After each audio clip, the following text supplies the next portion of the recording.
എന്താണ് പരിപാടി? രാവിലെ തന്നെ തണ്ണീർക്കും ബണ്ടിലൊരു അഭ്യാസം, ചാടാനുള്ള പ്ലാനാണോ? ഒന്നുമില്ല ബ്രോ. പിന്നെന്താണ്? ആകെ ഉണ്ടായിരുന്ന ഒരു പ്രതീക്ഷയായിരുന്നു ദുബായിലെ ജോലി.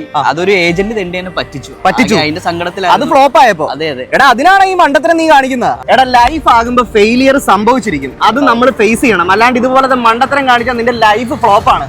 അതിരിക്കട്ടെ, നിനക്ക് അയർലാൻഡിൽ പോണോ?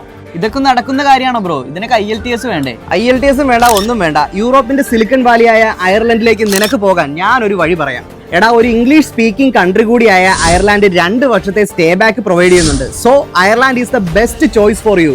ലോകോത്തര നിലവാരമുള്ള യൂണിവേഴ്സിറ്റികളിൽ പ്ലേസ്മെന്റ് അസിസ്റ്റന്റോട് കൂടിയും ഉയർന്ന സ്കോളർഷിപ്പിലും പഠിക്കാം, അതും പാർട്ട് ടൈം ജോലി ചെയ്തുകൊണ്ട്. പിന്നെ ഏറ്റവും വലിയൊരു കാര്യമുണ്ട്, PR ഫ്രണ്ട്ലി ആയ ഒരു കൺട്രി കൂടിയാണ് അയർലൻഡ്. എടാ, ഇതല്ല ഏതൊരു വിദ്യാർത്ഥിയും സ്വപ്നം കാണുന്നത്. 2025 ഏപ്രിൽ സെപ്റ്റംബർ ഇൻഡെക്സിലേക്ക് ആയിട്ടുള്ള പോർട്ടൽ ഓപ്പൺ ആയി കഴിഞ്ഞിരിക്കുകയാണ്. സോ ഇനി സമയം കളയരുത്, അയർലൻഡിലേക്ക് ചുവട് വയ്ക്കാനുള്ള ബെസ്റ്റ് ടൈമാണ്. ഇപ്പൊ തന്നെ വിളിച്ചോ. റിക്രൂട്ട്നെറ്റ് എഡ്യൂക്കേഷൻ കൺസൾട്ടൻസി. കോൺടാക്ട് നമ്പർ ഇവിടെ ഉണ്ട്.